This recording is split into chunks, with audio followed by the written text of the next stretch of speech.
Say rolling around, sitting on doves, can't lie, I was high on shrubs. Topical back with another video. I'm Strange Wang. He is Nate. Today we're doing a ranking video of who Wes Anderson, because we finally both watched The French Dispatch. He's one of our favorite directors. We really wanted to do this video, and now we can finally do it. So he's going to tell you how that works, how we do our rankings, and about our social media and where you can find it, you glorious people. If you open up the description box below, you'll find links to our social media accounts. So go and give us a follow on those. We also have links to our Ko-fi account and our Patreon account. So if you'd like to help our channel grow financially, which we would appreciate, those are there. If not, subscribing is free. So please do that right now. If you don't know how we do these top 10 style videos, he's going to breeze through his 10 through 6, maybe say a few things if he wants to. I'll breeze through my 10 through 6, maybe say a few things if I want to. And then we'll start alternating 5-4, 5-4, 3-2, 3-2 to trade off number ones. And then we'll take a brief break and we'll smash our list together to come up with the channel's ultimate Wes Anderson ranking. So my number 10, bottom of the barrel, The French Dispatch. Me personally, I thought it was the first time the criticism of Wes Anderson's style over substance was true, because I didn't feel much substance, if any, from this film, unfortunately. But he says I need to watch it again, so I'll watch it again. And maybe 5 years from now, when he puts out 2 more movies, we can do it again, and maybe it will change. Who knows? Next is going to be Bottle Rocket. It's a decent directorial debut.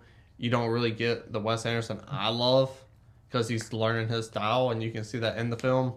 Decent little flick, nonetheless. Life Aquatic. It's cool. They wear Adidas's. Next is going to be Isle of Dogs to wrap it up for me, and simply because I hate dogs. I got dog phobia. There's a real name for it. I got dog phobia, whatever. I don't know. You're smarter than I am, probably. You know what it is. I got dog phobia. I don't like dogs. I hate dogs. And this movie made me actually care for dogs and these characters, and it was a fun little quirky story, and I really enjoyed it. Yeah. So my number 10, also The French Dispatch. I don't feel nearly the way you feel about it. I love that movie. I like, nothing about it made me like cry, but like I definitely felt emotional hits from 2 of the stories at least. So I don't think, when I watch an Wes Anderson movie, the phrase style over substance will never apply to me. Why not? Because his style is just so appealing to me. I wouldn't care if he made a movie literally just for the style, because I would be just so stimulated and interested watching it. I still think French Dispatch has plenty of substance. That being said, like, I think it being an anthology and not having like a fully fleshed out stories and everything in it, I loved it. It just, like, what it was just gave me a nice little hit of Wes Anderson until I get his next full movie. But I still liked it a lot. Number 9 is also Bottle Rocket. So the bottom 2 are going to be real easy for the list. Same reasons, good movie. He's just not Wes Anderson yet. That's fair. Number 8 for me is going to be Isle of Dogs. I like his 2 stop motion animated features. I love them both a lot. I think this one definitely has a tough time holding up against Fantastic Mr. Fox, which obviously we'll talk about later. So I didn't feel like quite the level of investment for the characters that I wanted to, but like it still has a lot of substance. Still definitely made me like care about the characters and get invested in everything like that. Number 7 for me, which I am surprised, and I understand why you're gonna tell me that it is. Still surprised I have it lower on my list than you do, is going to be the Darjeeling Limited. It still doesn't feel as much like a Wes Anderson movie as a lot of other Wes Anderson movies do. There aren't as many of the like quirky like claymation inserts or like paper animated little like things that he does in there, and it's like very sweet. We're constantly on the move, so it doesn't really have that dollhouse feel that a lot of his other movies do. So the only reason it's lower on my list, I still love it. I adore this movie. It just doesn't feel as much like a Wes Anderson movie as most of his other movies do, I guess. And then number 6 for me was Life Aquatic. Like, Wes Anderson doing Wes Anderson shit. There just isn't as much of like an emotional hit in Life Aquatic as of the movies that are going to be above it for me have. You do 5 movies or 4 movies? Huh? That was my 10 through 6. Did you miss one? You got a number shit, dog.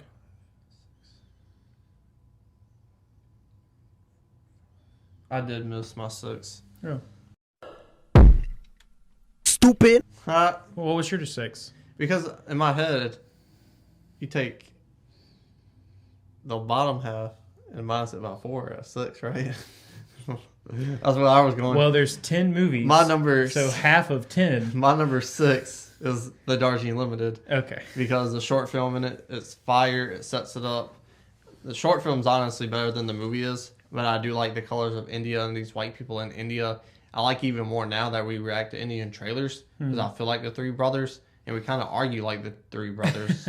So I kind of enjoy this movie more now than I used to, which is why it's got the bump. But that was my 6. So same 5 movies. I think that's fair. I think every list is going to be the same 5 movies unless something just hits you really hard. Yeah. This is going to be controversial for him, I know. The Grand Budapest Hotel. I love this movie. It's got mystery. That's your number 5? Yeah. That's the dumbest shit I've ever heard. See, I knew it. Okay, man. Arnold. I like this movie a lot. You got some shysters, you got some crime, you got some fucking great quirky characters, some beautiful scenery. Out of the movies I have above it, it's the one I watched the least of. So, because of that, I had to put it at that number 5 spot. My number 4, for me, is going to be Rushmore. To me, that's just more of a more personal movie. To me, in my taste of cinema, of the fucking kid falling in love with the MILF. English, motherfucker, do you speak it? Bill Murray also falling in love with the same lady. I love triangles in movies. I just watched Bridget Jones' Diary. You ever seen that movie? Mm-hmm. Great movie. I was like, man, like, never mind. Anyways, but yeah, Rushmore was more personal to me. I found that movie hilarious. The kid, he's kind of relatable. That was like me in high school. So because of that, I was like, man, I wish I had this movie in high school. I would have learned a lot of shit that I should have learned later, before. I probably would have been better off. But what can you do? What can you do? My number 5 is going to be Fantastic Mr. Fox. That's a really good movie. It's excellent. His animated stuff just doesn't hit me quite as much as his real life stuff does. When I watch Fantastic Mr. Fox, the story feels like a little rushed for me. And I feel like he was just kind of nailing down like some of the dialogue stuff. Like I love how fast paced and witty the dialogue is in Wes Anderson movies. This one, it's like they picked up the tempo and they're just rapid firing. And I almost feel like it was like they were trying to keep it, because it's a very short movie. Like It's only like, I don't think it's even 90 minutes. Like it's very short. So it's like the dialogue definitely lends to that. Which not every movie needs to be 90 minutes. So I think that's a good call. But yeah, I had a hard time, or I not even had a hard time. I don't think that the intention was for you to get invested in these characters as much as it was for his other movies. So mission accomplished. That just investment part is just really important to me. Well, that sounds reasonable. And then my number 4 is also Rushmore. Wes Anderson, we'll probably say this again by the time we're done with this. He's just really good at making movies about shitty people and making you interested and care about them and want to see them get better and want to see what they do end up or not end up learning from his movies. So, yeah, like getting to see that young little Schwartzman in there doing his thing, it is endearing. And it's annoying at times because it's just like, God, just get your shit together, man. But it's still a good movie. Very good movie. Number 3 is going to be Moonrise Kingdom. Great movie. Fun, quirky. Just the premise of the 2 young kids coming together, learning what love is from the broken homes, finding someone you can not just like love, but just like connect to. Mm-hmm. Like the first person they really, really, really connected to. Mm-hmm. So, great coming of age story. I love that. Just like the time period and just like the location and everything just adds to the Wes Anderson-esque, that like this is still in our world. but it's through his eyes. Yeah. And he has a very strong like voice in this movie, and I think that's why I love it so much. Yeah. Because like it's still in our world. Like I can go to a lighthouse and it's gonna look pretty damn similar most times. But I'm not gonna see it like he sees it. Yeah. And I think that's a beautiful thing to add in cinema. Yeah. My number 2 is going to be Fantastic Mr. Fox. This might possibly be my favorite animated movie of all time. If we did a top 5, it would be kind of hard to do because there's different emotions when it comes to this word. But if we made a top 5 most fun movies of all time, it would be a very odd list because it would be like Fantastic Mr. Fox, The Predator. It'd be weird, you know? I have so much fun with this movie that I'm constantly wanting to get back on. The voice cast is amazing. He's a shyster fox. And it's such a simple, simplistic story that I think that people, because we move so quickly, to have such a simplistic story, it adds it more fun. Because like, oh my goodness, why hasn't anyone else thought about this?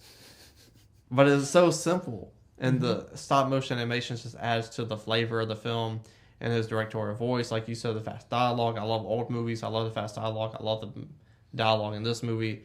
Everything I love in movies is in this movie, minus like the heartfelt relatability. But I'm still invested in these characters, and I'm still have tension because I want them to survive. Because he does build tension really well for an animated movie, and I'm still on the edge of my seat hoping these characters live.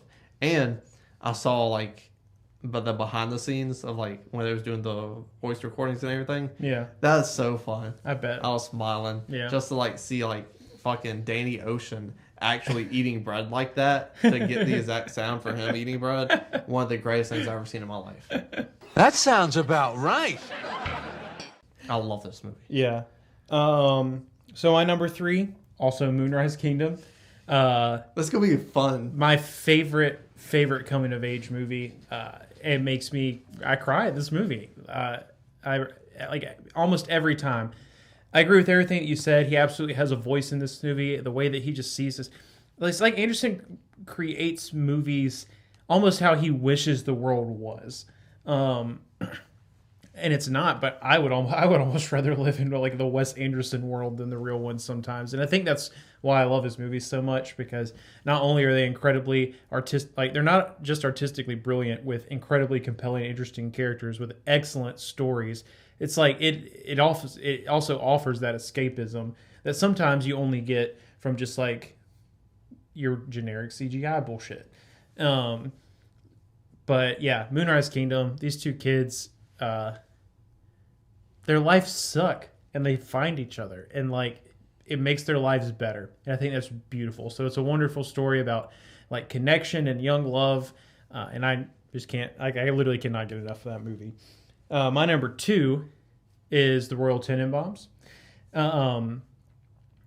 This movie's phenomenal. Like every single character in this movie is so like, so many movies suffer from having too many characters and not being able to flesh them out.